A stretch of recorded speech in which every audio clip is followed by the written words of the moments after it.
ছিল অবাক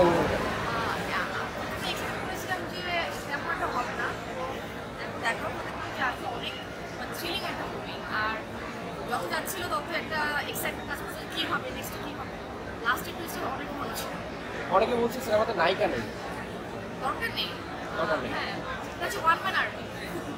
সো আমি মনে করি যে যদি একজনই যদি পুরো মুভিটাকে কভার করতে পারে সো নায়িকা লাগবে না।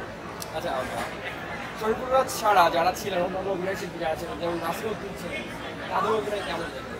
অন্যান্য যারা ছিল আর্টিস্টরা তাদের সবার মুভি খুবই ভালো ছিল।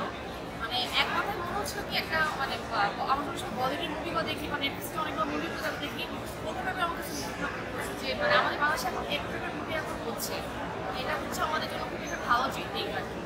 থ্রিল পেয়েছেন কিনা? জি? থ্রিল পেয়েছেন কিনা? হ্যাঁ, অনেক পেয়েছি। এই জন্য এখানে এটাই দেখতে আসছি, মুভিটা চুজ করিনি, এটাই দেখতে আসছি যে জানি না থ্রিলিং মুভি হবে। আর অন্যান্য মুভিও বের হয়েছে কিন্তু আমার কাছে মনে হচ্ছে এটা জন্য অনেক ভালো মুভি। আমি এটা অনেক সারাও পেয়েছি পাশাপাশি।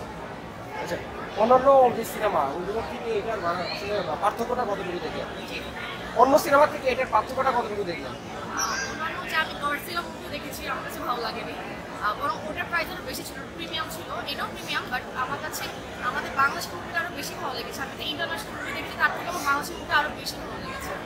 অনেকে বলছে যে এই অমর সিনেমাতে স্লাইং ইউজ করা হয়েছে অনেক। হ্যাঁ, আমি ফার্স্টে ভেবেছিলাম যে এটা ফ্যামিলি মিলে দেখা হতো, যদি আমি আমার হাজবেন্ডের সাথে দেখতে এসেছি।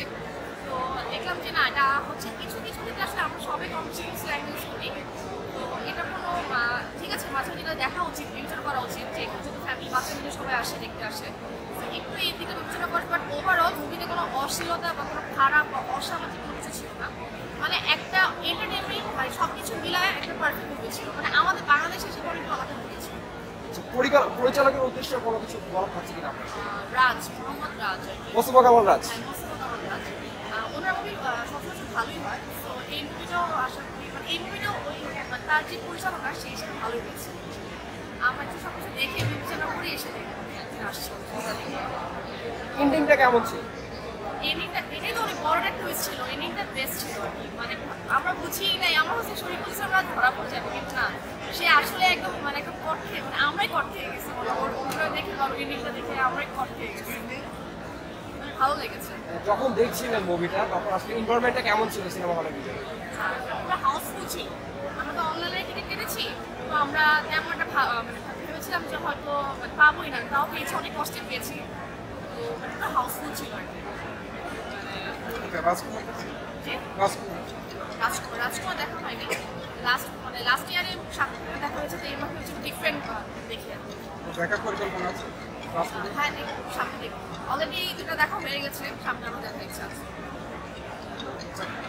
Thank you.